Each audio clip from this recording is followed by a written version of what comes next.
Razorback fans want to know why there's such a major drop-off between QB1 and QB2 under Kendall Briles' offense. So let's discuss it a little bit. We'll also get into some huge news for Razorback basketball once again, and this series between Arkansas and Ole Miss, which is the best of all the games. We'll talk about that and a lot more coming up on the Locked On Razorbacks podcast. You are Locked On Razorbacks, your daily podcast on the Arkansas Razorbacks. Part of the Locked On Podcast Network, your team every day. And welcome into the Locked On Razorbacks podcast. I am your host, John Nabors. I am also the host of Out of Bounds. You can catch every weekday afternoon from 1 to 4 on 103.7 The Buzz and 103.7thebuzz.com. Today's episode is brought to you by LinkedIn Jobs, where they help you find the qualified candidates that you want to talk to faster. So post your job for free at linkedin.com/lockedoncollege. That's linkedin.com/lockedoncollege to post your job for free. Terms and conditions do apply. Hope everybody's having a wonderful, wonderful Wednesday, halfway point of the week, as we're going to do a crossover episode tomorrow with Stephen Willis of Locked On Ole Miss. So looking forward to that. And also do a little preview where Gus Argenal, Razorback basketball assistant coach, he's going to be joining us on the Friday podcast. So we got pretty loaded next few days for you and with you. But I was thinking about where to start with this podcast because it seems like everybody just wants to talk about KJ Jefferson, Kendall Briles, the offense, Malik Hornsby, Cade Fortin, like that whole situation. Like you just can't get enough of it. You want to continue to talk about it, want to continue to get more on it too. Well, it's all going to come down to the health of KJ Jefferson this weekend. We do know that. In fact, here's what Sam Pittman said on the latest situation with KJ Jefferson from his press conference when he met with the media on Monday. Practicing today, we anticipate him playing on Saturday. Those things certainly change. They have over the last 2 weeks, but I know he feels better than he has since the Auburn game. We'll have to see how he is at practice, to be perfectly honest with you, but I think I know he feels better than he has in the last 2 weeks. Given the back and forth nature, I guess, with the backup quarterback, or Cade and Malik, is it an open competition with those guys if KJ can't go, or how do you balance it would that? be an open competition. I think obviously you'd have to. The problem that we have a little bit, guys, is the unknowing of KJ in game planning. Especially it was a little easier if Malik's the guy because there are some similar talent, run dual threat, even though Cade made some nice runs the other day in the game. But, I think our team and our staff, and we just want to know if he's going to be available or not, if he's going to play. And I think our team needs him, or we need to go the entire week and say he's not going to. I think a lot of that will be said today. Cade and Malik will battle for who would play in that second spot if KJ is not able to. I still think KJ ends up playing. I mean, I know that there's a lot of things that need to happen, but I still think he ends up playing. But you got a big problem here if he can't go, if he's not healthy. Because even when he's been in the game and not been healthy, it's been a vast difference. And I tweeted this out yesterday and talking about what the difference is between KJ being in and KJ not, or, whatever it may be. And it's pretty insane how close or how wild these stats are. When KJ Jefferson is healthy, because he wasn't healthy against Liberty, I'm talking about when he is healthy, the Razorbacks are averaging 37 points a game, nearly 37 points a game this year. When he's not healthy or not in the game, they're averaging 15 points a game. You're talking about a 22-point difference, a 3-touchdown difference between when KJ Jefferson plays and when he doesn't play. And then to add to that, when he's healthy, Arkansas is averaging about 494 yards per game offensively. When he's not healthy, it's 383 yards. So you're talking about a 100-yard difference between when he plays and when he's not. And I think everyone knows how obvious it is that when KJ is not in the game, how much difference is. But even if you took those stats and you were able to put them into the SEC right now and where they would rank it, when KJ Jefferson is healthy and giving those numbers, Arkansas would rank 4th in scoring in the SEC and 3rd in yards per game if he's healthy. Now, wins and losses is the only thing that matters in the end. I get it. If that's the way that it's going to be when he's in the game, and then they lose, that's another thing. But at the end of the day, this is what it's going to be like with KJ and the extreme measures that need to be taken for him and with him to make sure that he's into the game. Because there is no doubt that it is night and day difference when he's playing and when he's not. It's a night and day difference. And I think that when people start bringing up, okay, so what's the problem here? Why is there such a drop off? Why is KJ Jefferson that much, that important, that critical, that big part of the offense? Why is it so much about him? And whenever he can't play, it becomes a completely and totally inept offense. Why is that the case? Why is that a thing? Well, I have some theories behind this. And, some people will just bring it up and chalk it up to Kendall Briles being terrible, not a good developer of quarterbacks. Can't get guys ready for whatever. And you know what? Maybe that's the case. Maybe there's an element of that. I don't know. I do not know. But I do believe, though, that in the case of having quality backup quarterbacks, in this day and age in college football, I think it's dadgum near impossible. Because the whole idea of quality, talented quarterbacks waiting in the wings for their opportunity whenever the starting quarterback ends up graduating, so they'll sit out for 2 or 3 years waiting their turn, just doesn't exist anymore. It's not a thing anymore. Now it's about, well, if I feel like I'm good enough to do something, I'm going to go somewhere else and I'm going to play for them. They're going to give me the opportunity to do so. So I think getting high quality backup quarterbacks is not as prevalent as what it once was because of the transfer portal and because nobody wants to wait on their turn. They just want to play immediately, which I understand, but you're not going to get the high level guys to come in and just wait under the wings and develop and work on that too. But in the case of Malik Hornsby, especially, who's been in the program for now 3 years, and you look at it and say, well, why isn't this guy better? What's his problem? What's been going on? And, that's the ultimate question. I think that there's just some guys that can play and some guys that can't at the quarterback position. And I think that Malik Hornsby, for all intents and purposes, is just not really been able to pan out at the quarterback position. Some people will say, well, they moved him to wide receiver. That may have hindered his developing. And again, maybe there's an element to that too. But I think it goes a much more deeper than that. Like Malik Hornsby, for instance, after that Mississippi State game, for over a month, he was QB2, the bona fide quarterback, the number 2 quarterback. He got all the practice reps in the game leading up to LSU, and it just looked like a complete and total mess. The offense wasn't good. The blocking wasn't good. Nothing was good. And so I'm not just trying to blame it all on Malik Hornsby, but you could tell there was a vast difference between when you have a quarterback like KJ and when you have a quarterback like Malik. And so it's got to be something to where an offensive coordinator has to be able to have plans in place and has to be able to go along with the strengths of what the backup quarterback is or ends up being, due to the fact that there's going to be times where the starting quarterback can't go. We've seen it this year with Arkansas. We've seen it with different teams and different players a few times this year. But they've just been unable to make that move and to take that step. And because of that, I think you're seeing a lot of the results that you're seeing offensively. Now, you got a lot of time before anything else happens. I still believe and hope that KJ Jefferson comes back for another year. I still believe that if that's the case, then that Malik Hornsby may move on somewhere else because he wants to play, and he won't play as long as KJ Jefferson is quarterback. Cade Fortin, I guess, will move on.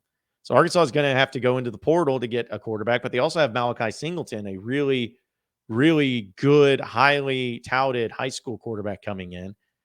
He's like 6'2", I think, like 235 pounds. So a big, able-bodied quarterback. So maybe that'll be kind of the next KJ Jefferson, if you will. But they're going to have to make some moves in this quarterback room. And I think that's one of the scariest things will be that if KJ Jefferson leaves after this season, which, again, I think he'll come back. I think he should come back. But if he leaves after this season, buddy, this quarterback room is going to be in an interesting shape because you could be looking at a situation where all three of your quarterbacks leave. And then you have to go into the portal. You have to figure something out. Could be deadly. Could be nasty. Could be crazy. Hopefully it doesn't come to that. And hopefully, again, KJ comes back. Because if KJ comes back, it really provides a lot more confidence in next year's offense. But man, if he doesn't, you're going to be in a bad situation. But I believe that the quarterback drop off in the second string is a lot more than just a Kendall Briles problem. Because at the end of the day, players got to play. Malik Hornsby's got to play. He's got to go out there and play. And I have a hard time believing that Kendall Briles, who did such a good job with Felipe Franks, who did such a good job with KJ Jefferson, just can't do a good job with Malik Hornsby. Like, I don't buy that. I don't buy that at all.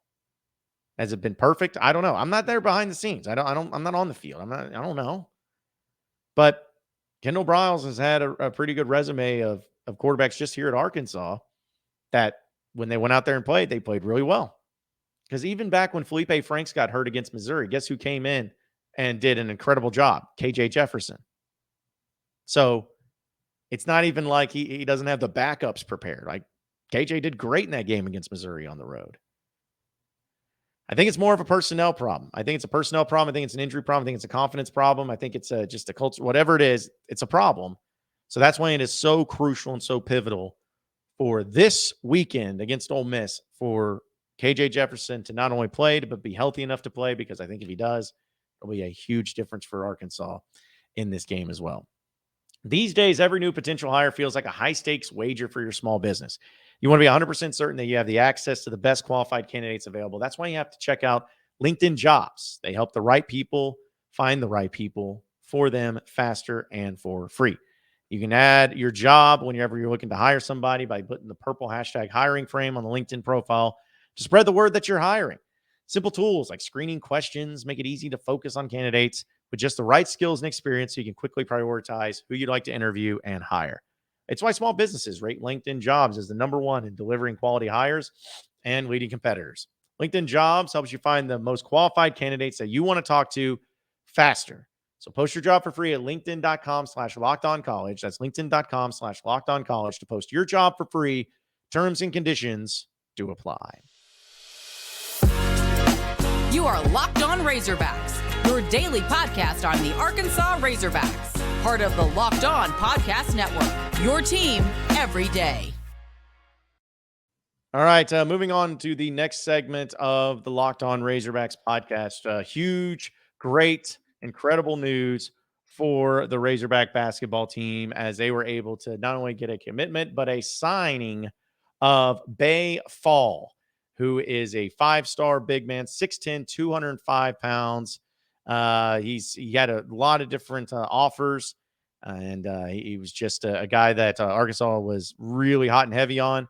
He had offers to Auburn, Seton Hall, Rutgers, and a few others, and he came to 5th in a growing list of 5-star commitments that Muss has had, and he is coming to Arkansas. And it's wild because Arkansas has been able to be on a run this time of year where now under Muss they have five 5-stars that have signed with the Razorbacks since Muss took over, or at least since Muss has been here for sure, but just in the past 2 years.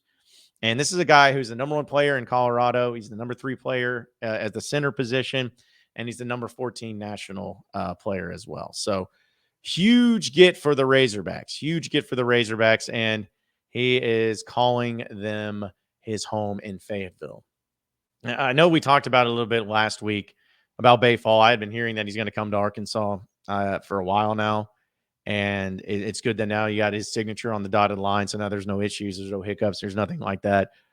But it just continues to show the type of program that Eric Musselman has built, where so many people too would always bring up like, oh, he can't recruit high school kids. He has to go into the portal. That's all it takes. Well, now you can shut up because he has literally signed 5-stars in 2 years. 5-stars in 2 years. Okay. Muss is encompassing everything about the game of basketball and being successful in the game of basketball in this era, where he is literally signing high school kids, getting big time transfers.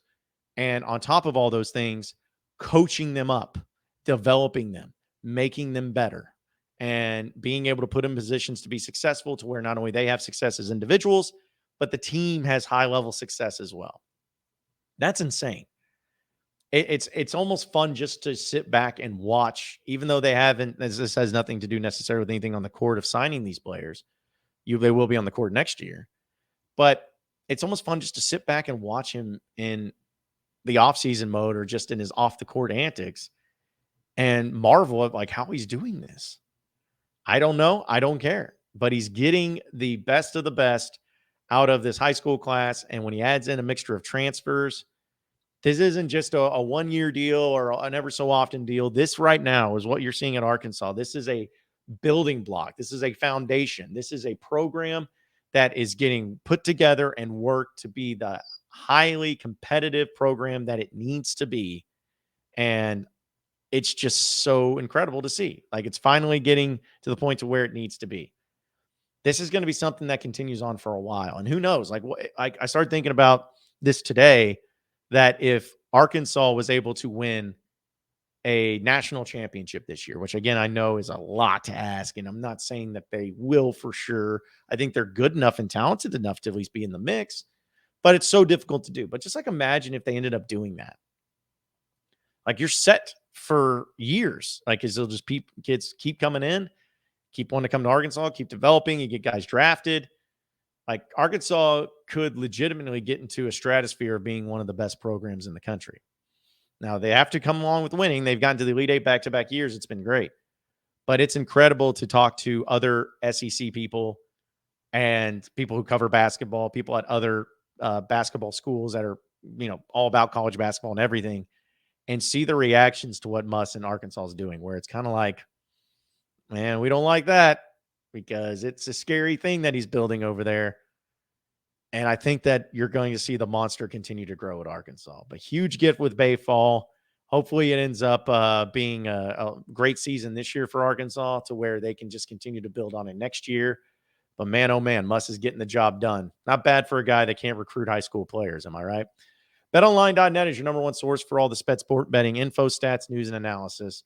You can get the latest odds and trends for every professional and amateur league out there, from football to basketball to soccer to esports. They've got it all at betonline.net.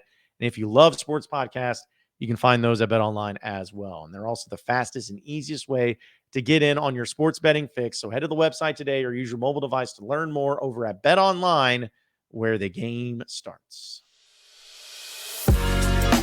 You are Locked On Razorbacks, your daily podcast on the Arkansas Razorbacks. Part of the Locked On Podcast Network, your team every day. All right, so final segment of the Locked On Razorbacks podcast. We know that Arkansas is going up against Ole Miss, and we know that that's a big thing that people are excited about the game. But it's amazing how this series has just been in crazy ways. Like, I just can't believe that the amount of games that have gone to the wire, that have had in crazy finishes and everything, like just over the past 10 years. Like, you think about it, like 2014, Arkansas beats Ole Miss 30-0 at home when they were number 8 in the country. 2015 was a Hunter Henry Heave. 2016 was Santos Ramirez hitting Chad Kelly, ended up knocking the ball loose, Arkansas winning in Fayetteville. 2017 was Arkansas's only SEC victory. They went on the road with Cole Kelly and came from behind when they're down like 30 and ended up winning that game. 2018, Arkansas had a huge lead in Little Rock by like 30 points, and then they ended up losing that one. 2019, nothing too crazy happened. 2020, of course, Matt Corral comes in, Lane Kiffin, COVID year. He throws 6 interceptions in a single game. Insane. And also that game last year where it was 52-51 and Arkansas was a 2-point conversion away from winning. So this series is just wild. It's insane. And I have a feeling that it's going to be the same way again in this one too. Still think 2015 is the best game of them all. And it was kind of crazy to think about where Arkansas is actually, the last time that Ole Miss has won in Fayetteville was in 2008. Now, granted, they played in Little Rock a few of those times, but 2008 is the last time that Ole Miss has won in Fayetteville. That's a long time. And so I'm sure Sam Pittman and Arkansas is going to hope that ends up staying that way. And so we'll see how it plays out too. And also, I just saw on Twitter, this is kind of just random, but I saw it as a final nugget and a parting shot that Sam Pittman just said on the SEC teleconference that Warren Thompson has quit the team. Wide receiver Warren Thompson has quit the team. So don't have any more details on that. Hate to see that. Just 2 games left in the season. Doesn't seem like that's an ideal situation for anybody. But yeah, Warren Thompson officially quit the team, and they're going to be moving on from there. Appreciate everybody listening in to the Locked On Razorbacks podcast. Be sure to like and subscribe to the podcast on iTunes or on Google Play. You can also get after me on Twitter at BuzzJohnNabors for any questions, comments, concerns that you may have. We'll keep it going from there. Same podcast time, same podcast channel tomorrow afternoon. Have a great day, everybody. We'll see you then.